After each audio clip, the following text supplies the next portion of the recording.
Dan McKnight, how are you, sir? I'm good, sir. Thanks for having me. Hey, thank you for coming. I have been wanting to talk to you, and I say this a lot with people, but truthfully, I only talk to people I've been wanting to talk to, and you're one of them. You've been working on a number of things. I do want to talk to you about a couple Prop 1 issues, but specifically, you have been working to try to get legislation or policy or something put in place so that our federal government cannot yank our state National Guard to participate in international campaigns on wide and very different fronts and utilize our state militias to effectively do this. That's right. It's a movement called Defend the Guard, and it essentially says that the federal government cannot mobilize the Idaho National Guard to serve in a combat operation or as an instrumentality of war overseas unless Congress has first done their job and declared war, which, by the way, they haven't done since 1942. Okay. Walk me back, because until I heard a small clip with you on the news months and months ago, I didn't even know that this was happening. Like, give me the history and background. Like, where is this happening? Is it a common thing? Is it? Give me some background. So I'll just start with my story. I was in the United States Marine Corps in the 90s. I left and I served a tour in the United States Army at the end of the 90s. Then I came home and went to college at Boise State. And after 9/11, I enlisted in the Idaho Army National Guard because I wanted to avenge America, right? I wanted to take the war to the bad guys after we got attacked. I bought the whole story. George W. Bush was a hero, hook, line, and sinker. And I joined the National Guard, and I joined an attack helicopter battalion, Apache helicopters. We were made to fight in the mountains of Afghanistan, and I wanted to go. And so we went. The Idaho National Guard got deployed in 2005, 2006, and 2007 for an 18-month tour. And when we got there, the National Guard was not common in active combat. They were always a backfill operation. They always, when the active army would go to fight overseas, the National Guard would mobilize and backfill their location. But we were there fighting, and we were there as part of the 10th Mountain Division and the 82nd Airborne Division, but they didn't want us there because we were National Guard. We were part-time soldiers. We were weekend warriors. And so none of them really wanted us there, even though we were their air support. And after about a month of being in country, I had 12 soldiers that worked for me, and their boots were wearing out. Their uniforms were tattered and torn. Couldn't get body armor, gloves, goggles. And the supply system wasn't working, and I got pissed. And I tried to go through the chain of command like a good non-commissioned officer, and everything failed. And so I called back home to a friend of mine who gave me the cell phone number of the governor of Idaho, who's the commander-in-chief of the Idaho National Guard, the Idaho Militia. And I got my satellite phone. I climbed to the top of a mountain deep in the northeastern corner of Afghanistan in the Pesh River Valley and got a clear signal as I could get, and I called Governor Jim Risch. And I said, Jim, Governor, this is Sergeant Dan McKnight. I'm in Afghanistan. I'm in the Idaho National Guard. I hope I have your attention because I need your help. And he listened to what I had to say. And he said, Dan, I've only been the governor for a minute. I was just appointed governor because Dirk Kempthorne went back to D.C. to serve in the Bush administration. But I understand the Constitution. And I know that I'm the commander-in-chief of the Idaho Militia. So I'm going to do something. I'll do what I can. I was satisfied. I hung up the phone and went back down. 48 hours later, I get a phone call from my battalion commander, Lieutenant Colonel. And he said, I don't know what you did. I don't know who you called, but there's a Connex shipping container on its way from Idaho with all the supplies you need. And he said, no, give me your damn satellite phone. Right? So he was pissed. I'd stood him up a little bit, and he was angry. So I held Jim Risch up on this pedestal, right? This guy's a constitutional scholar. He understands the troops. He understands the enumerated powers. And but I was very disillusioned with the war. I think a lot of veterans will tell you the same story. We didn't have a mission, a purpose, a plan, an ability to come home. We saw nothing constructive being done. And when I came home, I was injured in Afghanistan. The National Guard didn't want me anymore. And I went underground. 2007, I was very angry, grew a long beard, got real heavy, and went underground for about 10 years.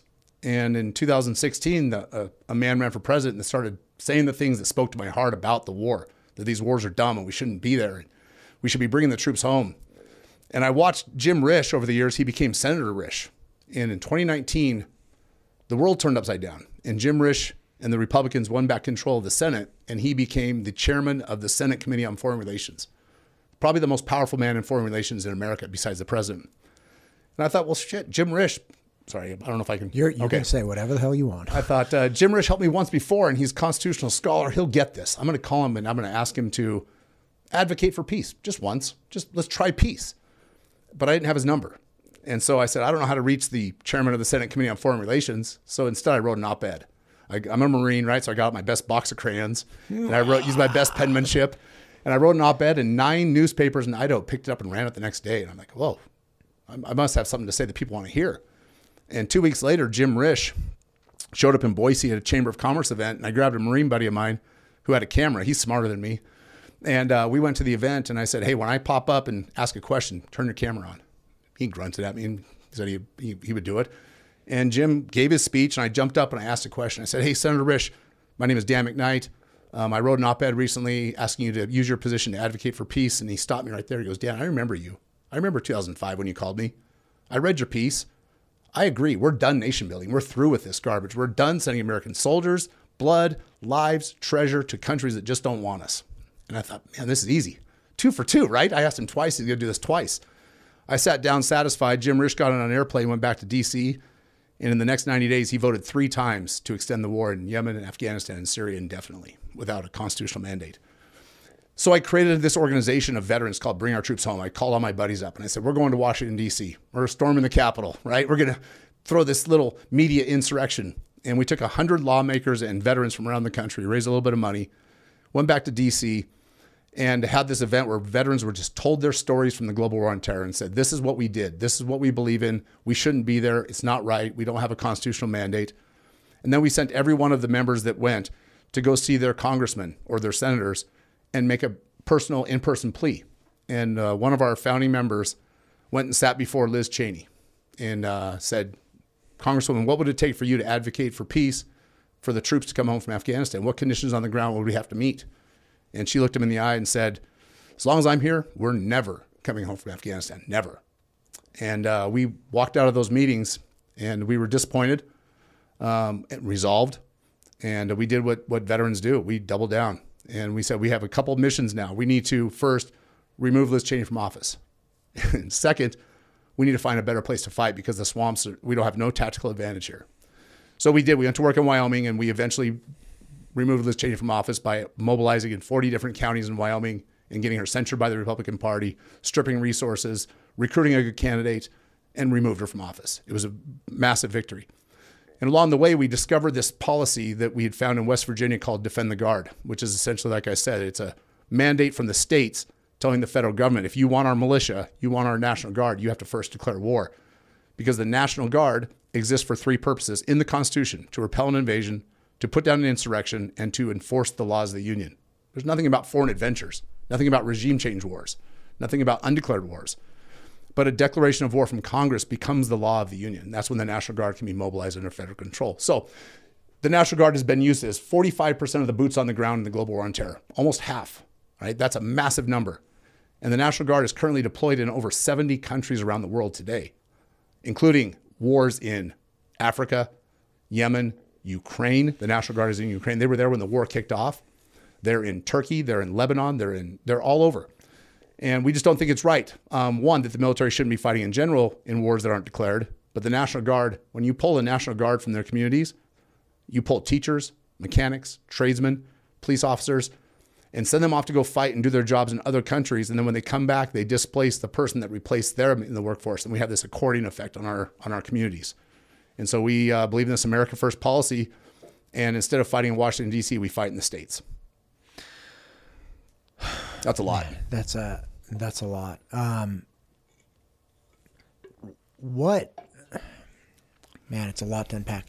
You mentioned briefly just before we got going that the number of wars that we're actually fighting is far more significant than what people understand. What did you mean by that? Right now, if you watch the news, in fact, if you watch the debate, Kamala Harris said that there is not a single United States service member serving in any war zone in the world. I remember that. Yeah, I saw a clip on that. It might be the most honest thing she said, because Congress hasn't declared war since 1942. So there is nobody serving in a war zone anywhere. However, those of us that have been there, that have felt that whiz and crack as a bullet flies by your head, you know when you're in war, whether it's been declared or not, right? You know when you were in harm's way. You know when you were fighting in a foreign country. You know when you've left your family behind and you've written a check to your country that you're willing to cash. Just because it's not declared doesn't mean it's not happening. So she was technically correct, but she was twisting words. She was being facetious. She was being deceptive. The National Guard is fighting in wars all over the world. We have a thing called a state partnership program where the National Guard units become allies with sovereign nations. And we train with them, with their officers, and we dedicate defense and resources to their security. And when we go and train in these places around the world, all across Djibouti, Africa, the Horn of Africa, the Middle East, Eastern Europe, Central America, when they're there, the National Guard is carrying locked and loaded weapons, and they're engaging in hostile conflicts back and forth. They're being shot at, and they're returning fire. Those are wars. And at any one time in the last 10 years, there's probably been as many as 70 different nations where the National Guard was engaged in conflicts. That's just the National Guard. National Guard and active military. Yep, 70 nations. God, in the last how many years? In the last decade. The global war on terror, we have fought in over 100 nations. There's been conflicts. Most of them are in Africa because we have this lily pad philosophy that the military, the Department of Defense has deployed. We're going to go fight Al-Shabaab, a terrorist organization, and they're moving from country to country. And so we set up bases in these countries and engage them and chase them across Africa. Never defeating them. That's not the purpose. The purpose is to establish a foothold all across the world for U.S. dominance to have a place to call safe.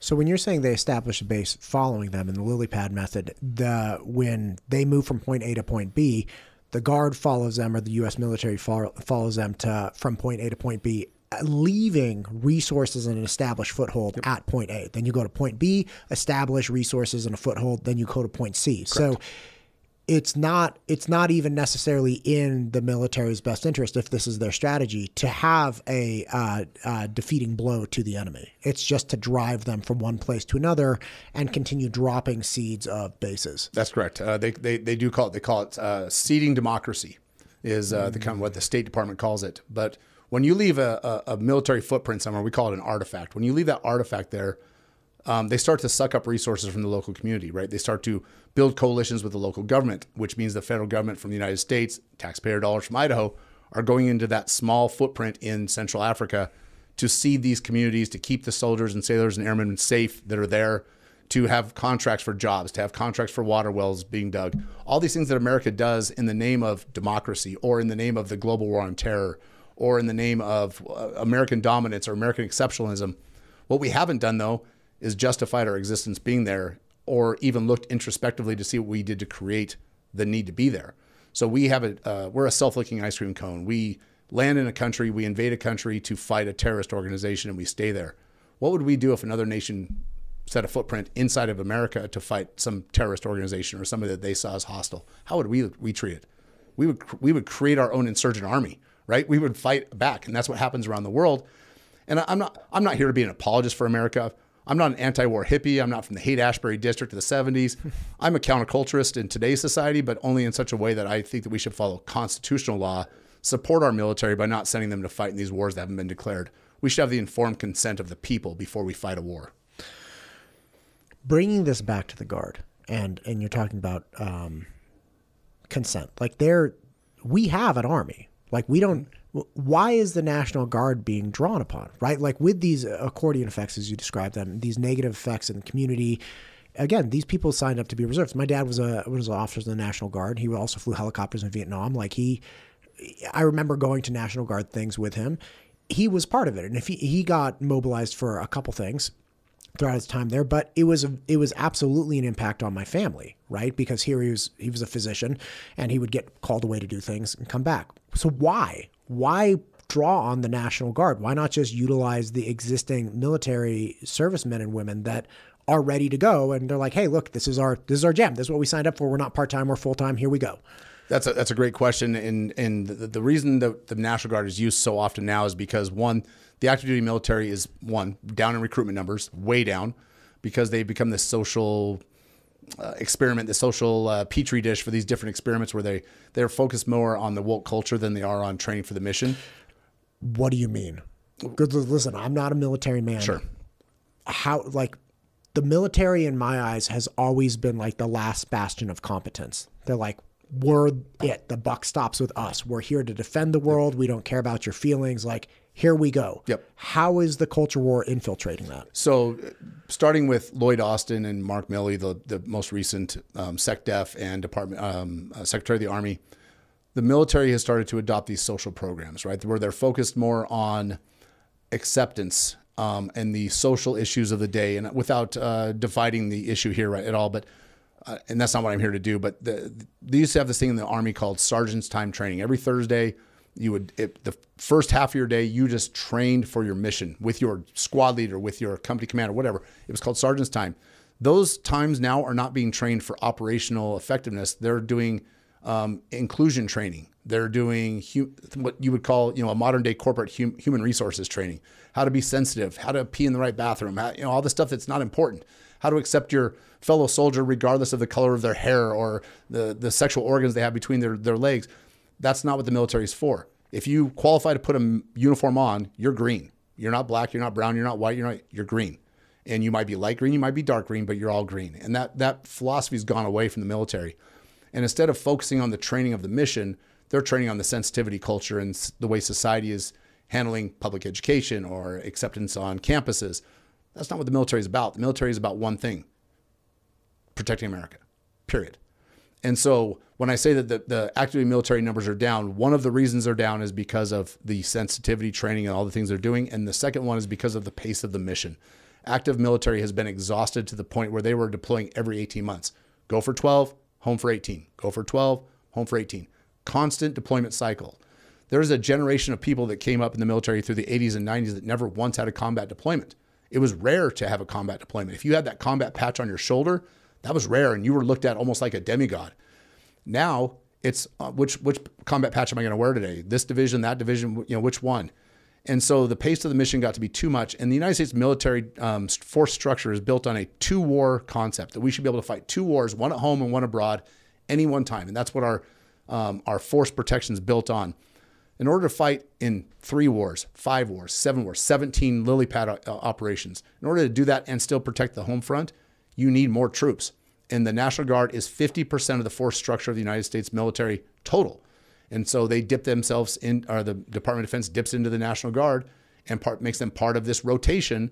And now Texas is serving in Syria, or Idaho is on their way to Eastern Europe right now, and they've got troops in Kuwait, and they're sending 100 to Washington D.C. in preparation for the election.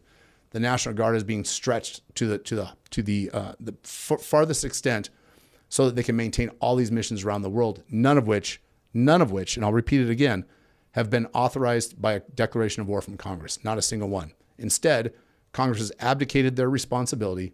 Their power in Congress was given to them by us, right? Very enumerated, very clear, and very limited. And the most important power that we gave them is the ability to change the state of our country from one of peace to one of war. And they won't even take it up. They won't even talk about it. Probably the greatest anti-war congressman in my lifetime, Ron Paul, right before the Iraq invasion, he said, if we're going to go to Iraq, we should declare war. I'll present the war declaration. I'll vote against it because I don't believe in it, but we're going to do it in Congress. They laughed him out of the room.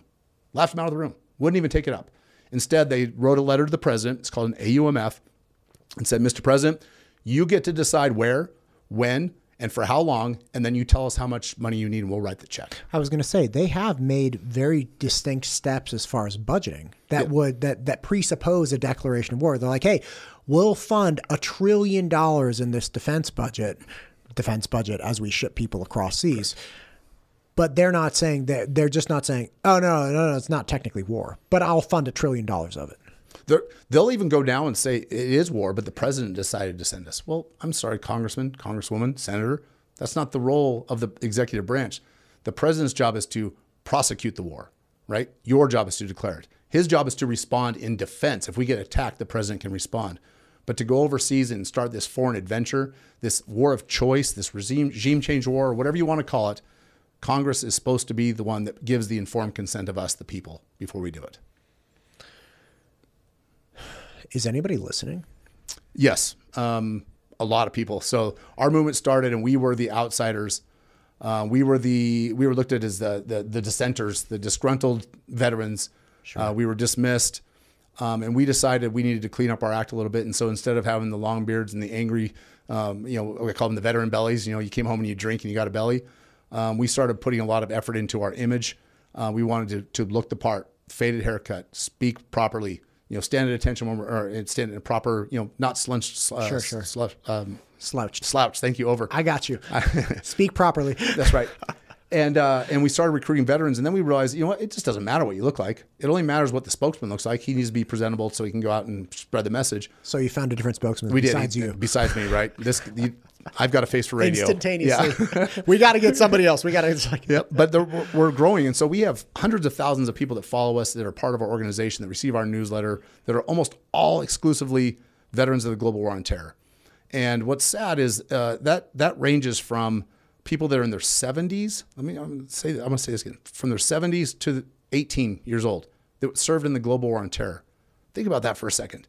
In the same war, we've got an 18-year-old and we've got someone that is now 70, because the war's been going on for 23 and a half years, right? So that 70-year-old was in his late 40s at the end of his military career. The war hadn't even started when the 18-year-old who is now serving was born, right? The war it started before their birth. And so our organization, we have all these people that are listening. We've got state legislators in 30 plus states that have taken up our bill and have sponsored it and introduced it. It's passed the Idaho Senate. It's passed the Arizona Senate twice. It's passed the New Hampshire House. We'll probably pass both houses in Idaho and New Hampshire this year. We'll probably pass both houses in Arizona. We're going to speak this weekend in Washington, D.C. at the Rage Against the War Machine rally, which is a group of political activists that span the spectrum from far left pink, code pink, to far right, anti-war activists like the libertarians, and it's everything in between. Tulsi Gabbard will be there. Russell Brand will be there. RFK Jr. will be there. I'm going to be there speaking. It's an incredible. Scott Horton, maybe the greatest anti-war author of our lifetime, will be there. People are listening. We went last year and there was 15,000 people there. That's not a great crowd, but it's pretty good considering the attention span of America today is about 8 seconds. Right. So we are gaining following, and the fact that it's growing in these states as fast as it is, it shows you that people are listening. And if you follow anything in modern politics on the presidential stage right now, the language that we started using every day, repeat over and over and over again in 2019, is now part of every single presidential conversation. Vivek Ramaswamy has endorsed our bill. RFK Jr. has endorsed our bill. Tulsi Gabbard has endorsed our bill. J.D. Vance has spoken openly about it without endorsing it. It is being listened to, and the language that we brought to the conversation, bring our troops home, end this war, no unconstitutional wars, no undeclared wars. These sound bites that we started repeating are part of the lexicon of the Republican Party. And we've actually got 5 states now, 5 state GOPs that have adopted our bill into their platform. We actually put it on the ballot in Texas this year in the primary. So President Trump is the most popular candidate in Texas, obviously, in the primary this year. He got 77% of the vote, and he got 1.8 million votes. On the same ballot, we were there, Prop 6. We got 1.869 million votes, and we got 83% of the vote. We outperformed Donald Trump in Texas. Republicans overwhelmingly support this concept.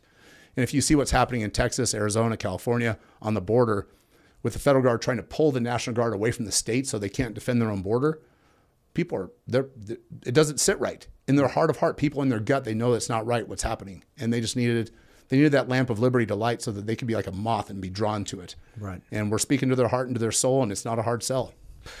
I wouldn't imagine at all. If your bill passes the Senate and the House in Idaho, and let's say the governor does sign it into law, what does that mean? Like, can you stop the federal government from drawing on our state guard? I'm a federalist. I believe in a federalist form of government, right? And the Constitution is clear. The federal government only has the powers that we give them. All of the powers, 10th Amendment, all of the powers belong to the states or to the people. So from a constitutional background, it would stand up and it would be firm in constitutional theory. Would it stand up in court? We don't know. We want to find out. That's the goal, is to get to a Supreme Court where we have a 6-3 majority that I think would probably support it. One would probably be on the fence, so it might be a 5-4. But I think we would win in the Supreme Court. We want it to go to the Supreme Court. We want somebody to finally stand up and say, we're doing this wrong and it's time to do it right. And the Supreme Court's probably the only avenue to do that. But if it gets to the governor's desk, it's going to be a heavy lift to get there. Idaho has not been an easy lift for this. So, super Republican-controlled legislature, you'd think you'd be able to push conservative constitutional principles. It's not as easy as you'd think. I don't know if the governor would sign it. He might. I don't know. But we want that conversation. We want to have it. And if it's kicking and screaming and clawing until we get into that room to have the conversation, we'll do it. Yeah, let's just have a conversation. Yep. Let's just allow at least the debate to happen, right? And if you see a different way, wonderful. Let's hear how you see it, and then let's present all sides and have an argument and go from there. But avoiding the conversation because it may not work out well is not. It's obviously not something that I enjoy. No, not at all. I'd much rather have the conversation with people. It's more constructive. So before we even started in Idaho, we called the adjutant general and said, hey, would you have a sit-down meeting with us and let's talk about it? Myself and a Marine veteran who was part of our founding organization, his name is Ben Adams. He's now Senator Ben Adams. We sat down with the general and we said, hey, we have this concept. We want to talk to you about it. Does this make sense to you as a 3-star general in the National Guard? Does this make sense to you? And he listened to us and he goes, guys, you're right on constitutional principle. You're absolutely correct. But I disagree with your bill because if you pass this, the National Guard is going to have money taken away from them from the Department of Defense. And it became a battle over dollars. And we have dispelled that myth. We went to Paul Gosar, who was a congressman from Arizona, and asked him, he sits on appropriations. And we said, would appropriations allow the Department of Defense to strip money from the state militia if this bill passed? And he's like, no, Congress controls the purse, right? Congress controls the purse. And he wrote a beautiful op-ed he entered into the record of Congress that said that if this bill passes at the state level, not one single penny would be withheld from the states that pass it as a punitive measure, not one. And so we know that it's a myth, but dollars speak to jobs, jobs speak to security, security speaks to opposition. And that's the biggest opposition we have to the bill is the threat of dollars. Gotcha. A question for you then. Thank you for what you're doing for the military, obviously, National Guard. You obviously are very politically active. You feel strongly about Prop 1. You don't like Prop 1.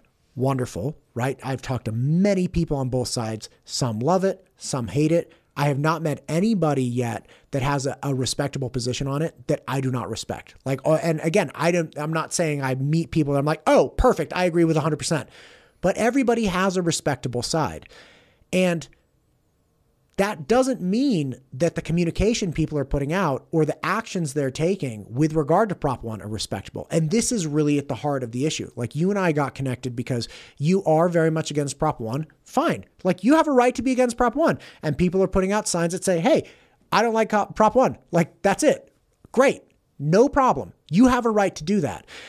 And the thing that kills me, that just boils my blood, is the intentional alignment with the most disgusting, horrible things possible and saying, if you like this, this must be what you are. I'll give you a point in case from my former life.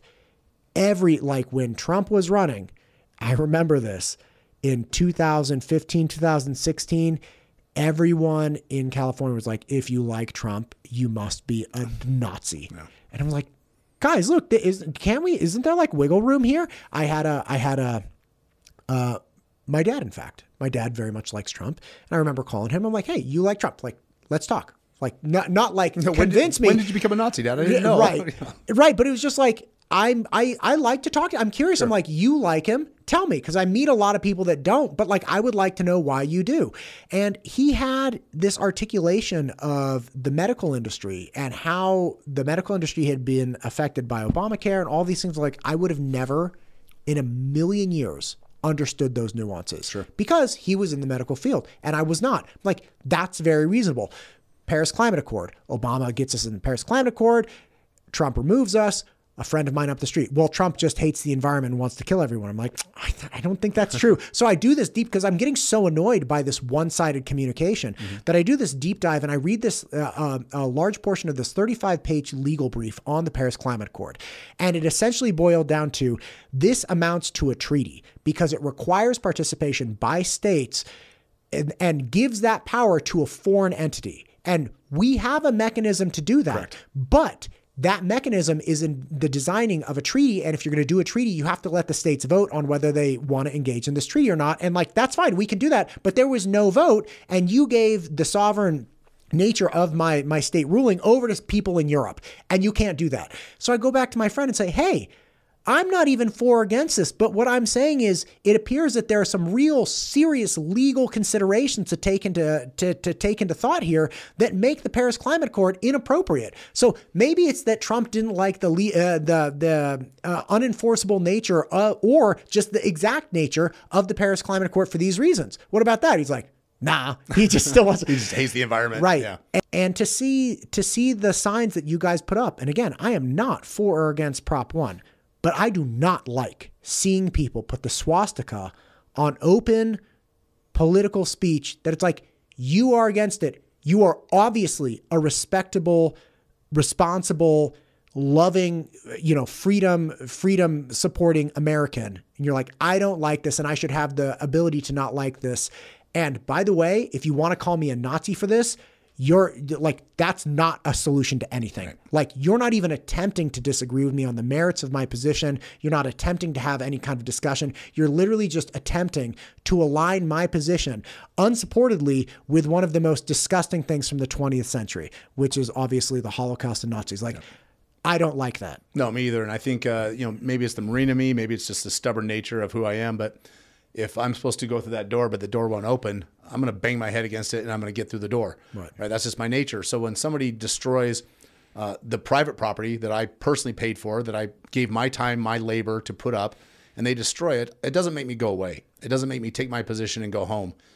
I bought twice as many signs and I'm putting them back up this weekend. So it's not because I'm trying to be confrontational, but you have the right to speak your mind. You have the right to share your message. You have the right to engage in the public square. So do I.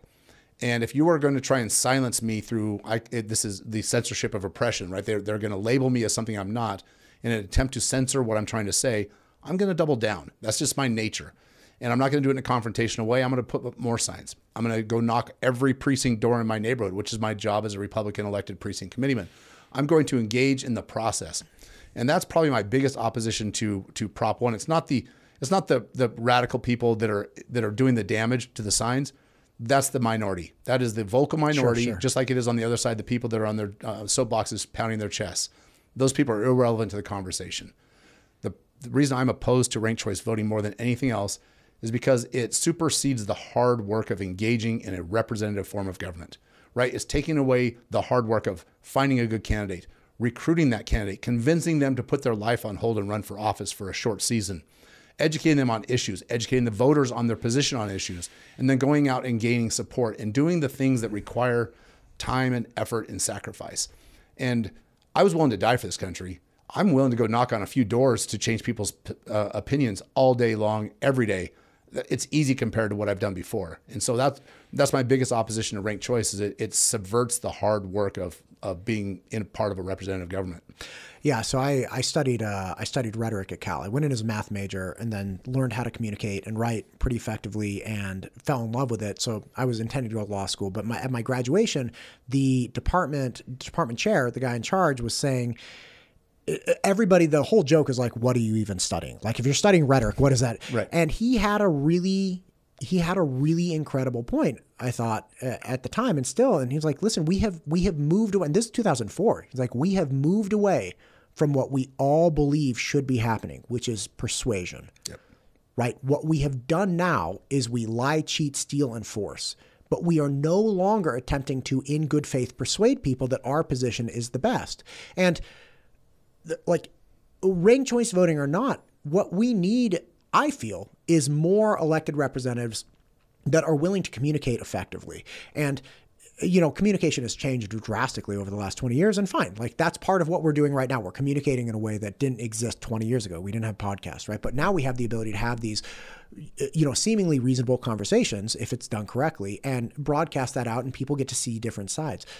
But that really should be, ranked choice voting or not, we need to come back to a point of persuasion. Correct. And if you feel that somebody is, for instance, a lot of people for Prop 1 and for ranked choice voting are saying that a lot of our candidates and our elected representatives are now pandering to a more radicalized conservative, or, they themselves are kind of radicals. Fine. If that's true, ranked choice voting or not, we're still going to have reasonable communication at the end of the day. We're still going to have people that articulate why that person is radical, or why those policies are short-sighted, or what the downstream effects of those policies are that are going to be bad for you, the voter.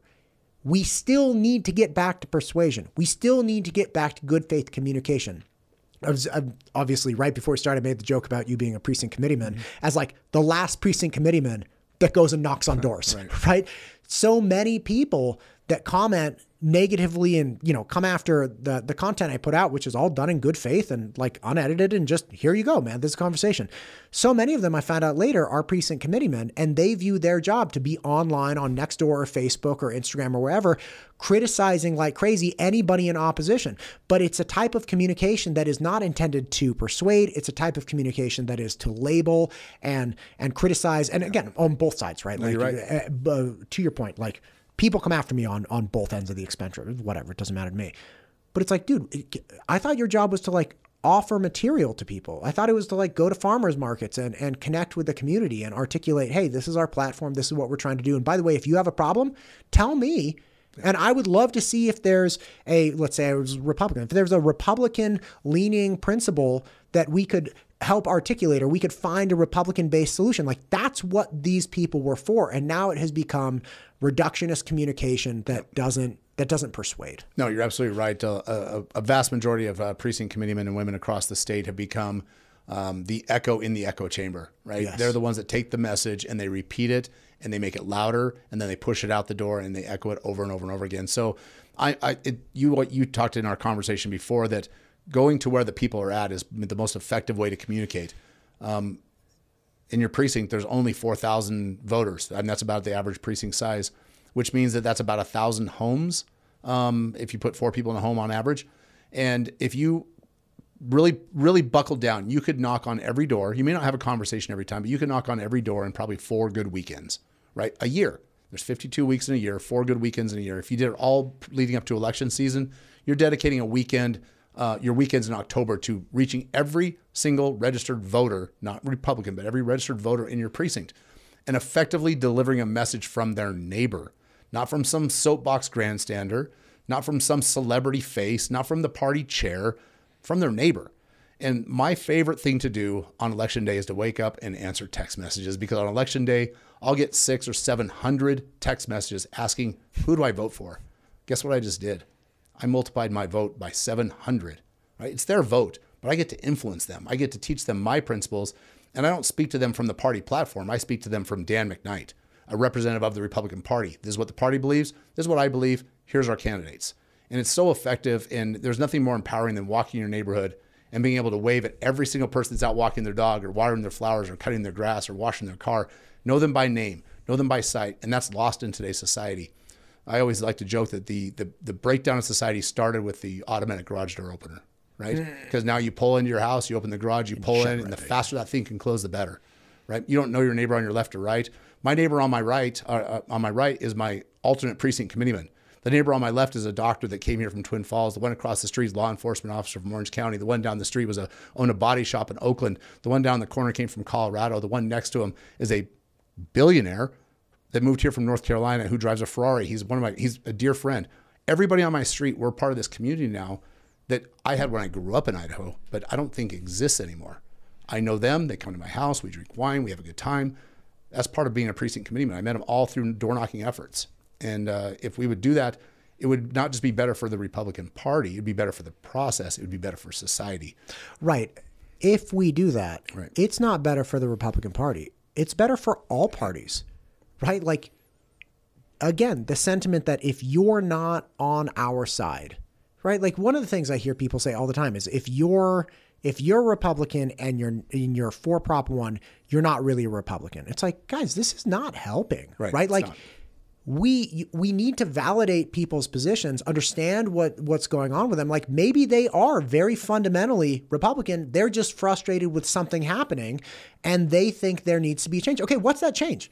Hang on, pin in that. Right. Before we vote on this, what is it that you want to see changed? And maybe your change could be affected without overhauling the election system. And I don't know what these changes are, right? Like, people talk about them. I don't know if it's possible to do it. It doesn't matter to me. What matters is like, whether Prop 1 passes or not, we still have to address the problems that people have. And we have a shot at that. Like, every day we have a shot at it. And if every precinct committeeman got off of Facebook and Nextdoor and just started knocking doors and like building that community, like, what if the Republican Party became a bastion of community? What if it became like this? Hey, we are here doing potlucks with every person. Like, it doesn't matter to us. Like, come on over, bring a casserole, whatever. If you're vegan, we have some string beans, like whatever you want, right? Like, we support you, fine. Maybe not the vegan thing, but like, just whatever it is you need, that would be so great. Right. And a couple people I have reached out to, obviously everybody has exchanges online. And whenever I have one that I think is curious, it's a mix of aggression and actual communication where it's like, I don't love the way you're communicating, but you're definitely trying to communicate. I find these people, I'm like, hey man, like, I'm just getting like this, what I put up obviously didn't hit with you. Sure. Like, what's going on? The number of conversations all of a sudden where like I've texted this person on the, like I found their number, like, oh, you're a realtor. Like I'll text you. And they're like, oh, like all of a sudden the communication is different because we're texting each other back and forth. And it's like, okay, yeah, man, I see what you're saying. And like, okay, yeah. All of a sudden it's like, oh, you know what? I'll clean up it. And just like, don't worry, I'll make it better communicate. It's like, oh, awesome, man. No big deal. That's the stuff we need, right? We need direct, like, hey, there's a guy actually from Middleton that I wanted to have come on. And he moved from California as well. I'm like, hey, man, look, here's the problem. As I've communicated with you, I'm trying to do very balanced for Prop 1 and against Prop 1. And I called this guy and I was like, hey, look, man, I would love to have you on. Again, met him offline. And I was like, could you just come in and explain your position? I'm like, I can't have you in because unfortunately I don't have enough balance. Like I need more of one side and you're on this particular side. I was like, but after this is over, why don't you come in? We'll have a scotch. We'll hang out. We'll talk some trash. We'll just have a conversation and realize like, hey, the vote is passed. It either Prop 1 passed or it didn't, but it's okay. Like we're here. What now? Like we're still people. You're from Middleton. I live in unincorporated county. Like we're two people. We're not just faces online. And like, that's cool. We can move forward with whatever Idaho looks like after the vote. We can move forward together as community members. Absolutely. And I love that you talk about that. You know, when it's over, it's over. It's over. We get to live with it. If we don't like it, we get to regroup and we get to do the hard work again and try and change it. And we live in a zero-sum world. I win or I lose. It's not if you win, I lose. It's if you win, hey, maybe I need to try harder. But we believe that if you've won, you've taken something from me. And that is in nature, that's politics, right? Because we're all defending this value position, this value base where we're at. And, you and I got connected because I had a really bad interaction with a friend over ranked choice voting. He was making some statements about it that I didn't agree with. I responded poorly.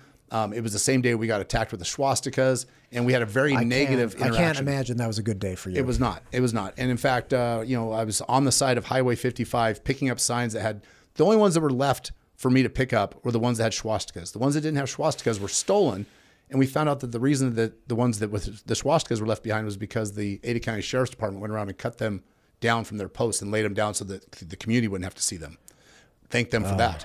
But the most hate-filled ones were left in place. And so I'm picking them up. I'm having this conversation. I'm on the side of the road. I got my AirPods in, and I'm yelling at him. I'm so angry and so emotional over this display, over the Holocaust. You've equated me because I support this position to a Nazi, and it's not a position I'm comfortable with. I wasn't happy with it, but it did lead to him calling you and say, "Hey, you should get this guy on and let's talk about it. He's passionate about it." And I was like, yes, I've been wanting Dan McKnight for like 9 months. Thank God. Repeat that. I've been wanting Dan McKnight. No. Ever since somebody sent me a news clip of you on, it was like almost a year ago. And I was like, God, I got to get this guy on. And I didn't really have a connection to, but I was like, I like this. I mean, again, my dad was in the National Guard. I'm like, this seems very reasonable. Why the hell are we sending our nationalists anyway? So yeah, it worked out for both of us. It did, anyway, we talk about how do we build this consensus, right? And so you've had some wonderful guests on talking about the pros of ranked choice voting. Yeah. You've had some really good guests on talking about why we're against it. The people that brought the pro argument on made me actually look deep inside myself because they brought up a point that I hadn't considered before. And that's in the primary election. I believe that the primary elections, and the state law would reinforce this, is for the parties to select a candidate to go to the general election, right? The party to select a candidate. It's not for Idaho to select. It's for the party to find their candidate and send them to the general election for Idahoans to choose the candidate A or B. One of your guests, and I believe it was Mr. Erickson, said that then why is the no, it wasn't. It was Greg Casey. Greg Casey said, then why is the state funding the primary election? Why are state dollars being used to fund an election of a private organization? And that made me look deep inside myself because I am a very limited government. I don't want the government funding anything that's not their role. Elections is the role. The counties are the ones that carry out the elections. And then I started looking at this. If state money is being used to carry out the primary election, then should all Idahoans that are qualified be allowed to vote in that election? And I had to have some very deep conversations with people that I respect and align with mostly. I had to call some people that I don't align with at all and ask for their philosophical belief in this. And ultimately, I've come to the point that I don't have a good answer for it. My heart of hearts, I believe we should change the state law and not have the state fund private primaries. That's where I'm at right now. But I don't think that opening up the primaries and allowing anybody to participate in a Republican primary is the answer. And Prop 1, unfortunately, the biggest part of Prop 1 that they're selling is this concept of open primaries. But it's a two-part. It's a two-part bill because you still have to have the different tabulation system. Correct. God, Dan, bless you. Like, I think that is the most beautiful and honest reality. Like, first off, an incredible compliment. Thank you for watching, and thank you for listening to that. And again, it was not my point. It was just the point of my guest. Like, I'm just the idiot with the mic and cameras. But that's so great that you obviously are passionate. You're funding signs against Prop 1. Like, you are putting your money where your mouth is. You're a patriot. And the fact that we could have a conversation, Greg and I, that gave you something to think about, and you're like, okay, there's a problem here. There's a problem without a great solution. And like, great. We just found a problem. We agree on a problem. Yep. And we agree that there's no readily available solution. Now we get to go to work. God bless it. Like to quote Kamala Harris, it's a Venn diagram. Oh, geez. Why did you, we were having a moment, Dan, and you just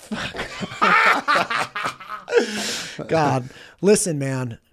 I'm so thankful that you came in today. I'm glad you had me. I have really enjoyed this. I hope it's the first of many. Thank you time and time and time again, 100 times over, for what you're doing for our Guard and trying to protect the state of Idaho. You're a passionate guy. You have really participated in our union and our government and helping do what you think is right. And you're doing it in a way that I love, which is, hey, look, man, it starts here. It starts with my neighbor. It starts with my community. That's what I'm doing. You know, the number of times people send more national or international things to me to pick up, it's like, no. I'm focusing on Idaho. I can barely handle my own county, let alone the state. I can't talk about something happening in Michigan. And you're doing it too. So thank you for coming on today. I greatly appreciate you, sir. Thanks for having me. And I do believe in that concept of lifting where you stand, right? You have to fight the fight in your home and in your neighborhood. And if we got those two things right, the county, the city, the state, the nation would all take care of itself. But if you take care of what you can influence, that's where it has to start. Let's keep after it, man. I appreciate you.